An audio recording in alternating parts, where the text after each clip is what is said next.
What's up? It's your girl Kia. I am so happy to be recording a video. The summer has been crazy. I know no one gives a damn, but going into the summer with the kid, and you've got all the tutors and the therapists and summer school and this and that. It's been insane. And by the way, if I turned up dead, it's my kid who did it. Because he's super mad that he's not getting an education free, summer school free summer. He is not having the best of times, but we got goals for him over the summer. So again, pray for my life. So as you can see, bottom down here, we are having a really quick discussion about why I did not like She's Gotta Have It season 2. She's Gotta Have It is a Spike Lee joint that is on Netflix. It's the series that is based off the 1986 movie. And the story of NOLA Darling and about her loving bed and how her artistic freedom doesn't allow her to be in relationships and blah blah blah blah blah. Season 1 was last year, I want to say early last year, and the season 1 was good. It had good source material because it literally was picking up kind of where the show left off, middle point, where the movie left off, middle point, so it made sense. So what they did in season 2 is they decided to give all these characters that haven't really been developed that much, give them character and give them storylines and give them plot, and it goes absolutely nowhere. There's no source material for season 2, and that's a sad thing, because all these great actors have come together to make this movie, and there's really make this TV show, and there's really nothing for them to really do, and you can't really build an attachment to them. So I'm just gonna go through my reaction. Again, this is not a review. I very rarely do reviews. Actually, I never do reviews. I just do reactions. So number one, NOLA Darling is the girlfriend that all of us have, and when she calls, we look at our phone and go, oh, what does she need? And then you answer the phone, you go, hey girl, what's up? And her whole thing is, hey, how you doing? I just want to call you, cross my mind. And you're like, no, you didn't. What do you need? What do you want? What did you break? What do I need to help you fix? And then she started going into the spiel of her whole life. And that's how she comes off in the show. She doesn't really come off that supportive of anybody else because she goes through these moods of, not wanting to be around anybody and talk to anybody, even if these people need her. And then all of a sudden something catastrophic happens in their life. Now she's there like, oh my God, I'm so sorry. And that's how all the NOLA Darlings of the world are. I also don't think she just doesn't have any depth to see them. And we have to, based on the writers, because DeWanda Wise is an amazing actor. She has a lot to bring to the table, but she's an actress. You got to give her something. And I don't feel like they gave her a whole lot. They didn't even, and this is my opinion, you can drop down in the comments and tell me if I'm wrong, they didn't even make her an awesome, amazing artist. I know they're trying to appeal to a younger demographic than what She's Gotta Have It back in 1986 had. Well, no. The 1986 version was geared towards people in their late 20s, early 30s, and I'm assuming this show is geared towards people in their late 20s, early 30s, so why is the artwork geared towards high school students? At least that's what it seems like to me. It's very poppy, very, I saw on Instagram, very, I think this is very rah-rah in your face, and it's really not. Perfect example, that final piece that they showed, and they kept saying the portrait behind the curtain, and people were walking around so confused and not sure what to think about it. I thought it was going to be something crazy. Like, I was ready to be taken aback when they showed it in the final frame. And when they showed it, I was like, that was it? Naked girl, American flag hanging herself with her hair? That's not new.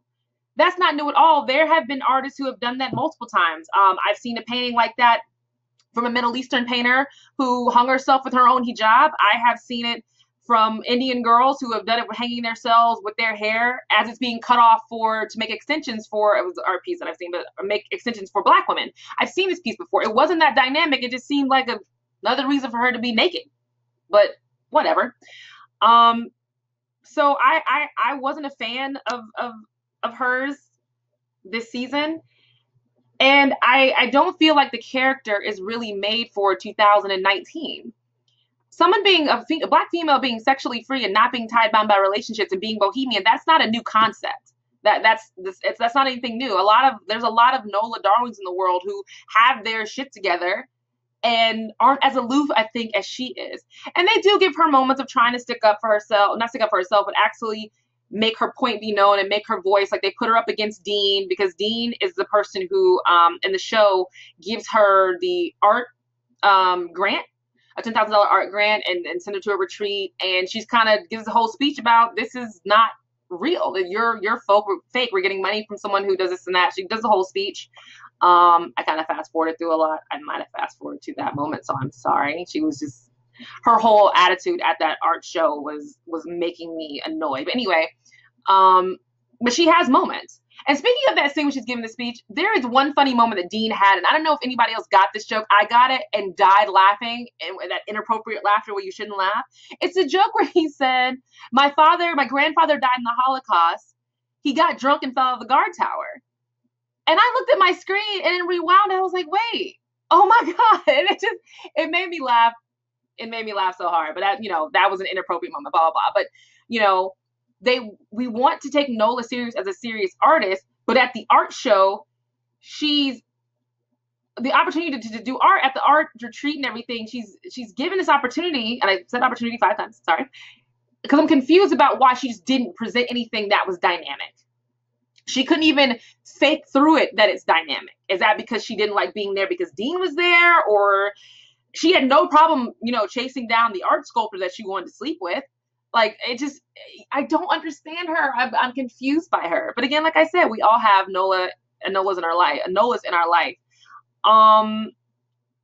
Back to the other characters. So in this season 2, we're trying to give all these characters extra things to do and develop their storyline, and none of us give a damn about any of them.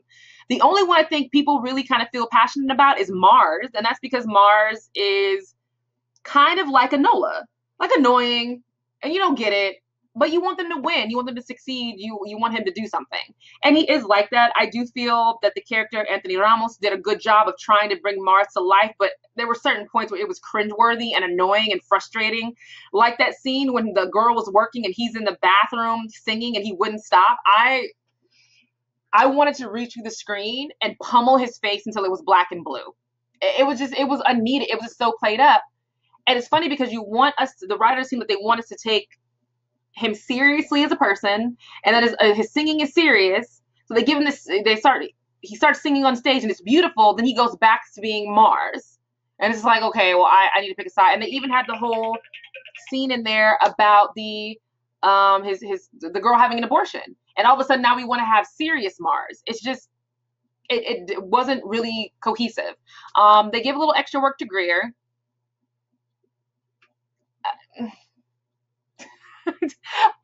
Okay, that was fine. Greer is great to look at, but he is a complete waste of space as a person. There's nothing really that he brings to the table. And then we have the other guy, Jamie, whose story could have been thrown in the trash can. There was absolutely no reason for him to be in this season. And we try to get background of NOLA having to face the consequences of sleeping with a married man. But even that whole scene when he faced his wife, that was fake. Black women, drop in my comments. You know what? All people, drop down in my comments. If someone, black woman, green woman, man, whoever, came in your face and started talking to you like that, would you just stand there? It's specifically with an earshot of your child in front of their school. I would never, ever stand there. I'm not saying they needed to fight because that's not real, but having her talk to her like that and NOLA stand there and take it, I get it. We want her to atone for sleeping with a married man. I get that. But that was unreal. There's no woman, no man on the face of the planet that would stand there. If anything, they would have walked away. They would have walked away. And even the grown woman, the grown 30-something woman with a middle school child saying, world star, blah, blah, blah. No grown adult says that. I, as a grown woman, regretfully, have been in a couple of fights over 30, and I have never screamed out world star before I did something. I mean, it's just not realistic. This season was so just... it was boring, and I didn't get it. There was some weird tie-ins too between Puerto Rico and Prince. They had a whole Prince episode where NOLA is working on a campaign and artwork for the music company or whatever, which of course they didn't use because that's how marketing works. We take your idea, then we massage it to work for the masses. Again, that's what I do all day. But that seemed like that Spike Lee just wanted to be an all Prince episode, because it didn't really fit into the grand scheme. He tried to shove NOLA's stuff in it, but it really seemed like it's a Prince episode. Even the Puerto Rico episode. They went to Puerto Rico because Mars's mom moved back, and they want to show they had all these different organizations that you can donate to support people after the hurricane. But again, it just was kind of like, ooh, story, story, story, weird moment, story, story, story. Okay, this moment, back to story. It wasn't very cohesive, but they tried to make it creative. Um, Shout out to Rosie Perez, being back. But that whole thing about Mookie being Mars's dad, that was unnecessary. And again, they're trying to link Crooklyn with Do the Right Thing, with She's Gotta Have It, and all the linkage. It really isn't necessary. It didn't make the story any more interesting. It didn't make it any more compelling. He's just now throwing his movie stuff in there for no reason. I'm a fan of Spike Lee. I have seen a lot of his stuff, and he is great at what he does. But this was a fail. This season was a fail. I'm pretty sure it's going to be renewed for season 3. Netflix loves to give us 3 seasons and cancel stuff. We've all seen that. So they'll at least get a season 3, and hopefully he can redeem themselves. I would not recommend this. But yay, black people getting stuff. Yay, I'm excited. I don't know what else to say about the season. Heads up if you haven't seen it, the first 15 minutes are just lesbian sex. There's no other way to describe it. It's just lesbian sex. Not like that's a bad thing. It's fine. It's just a lot. It's the first 15 minutes of the show, and I'm just looking at the screen, and my husband. This is the funny part. My husband walks into the room because he was doing laundry, and I'm in the room working on my computer. He comes in. He's like, "Why are you watching porn on our regular TV?" I'm like, "It's not porn." He's like, "Well, what channel is that?" I said, "It's Netflix." And he just stood at the screen. He said, "Just lock the door before our son walks in." I'm like, I'm just gonna fast forward. It's gratuitous. It is. So anyway, I'm looking forward to hearing you guys' thought. Thanks for hearing me ramble about this whole thing. Drop down in my comments, like and subscribe to my channel. Find me on Twitter at Kia Shakur, or find me on Instagram at I am Kia Giovanni. All right, later.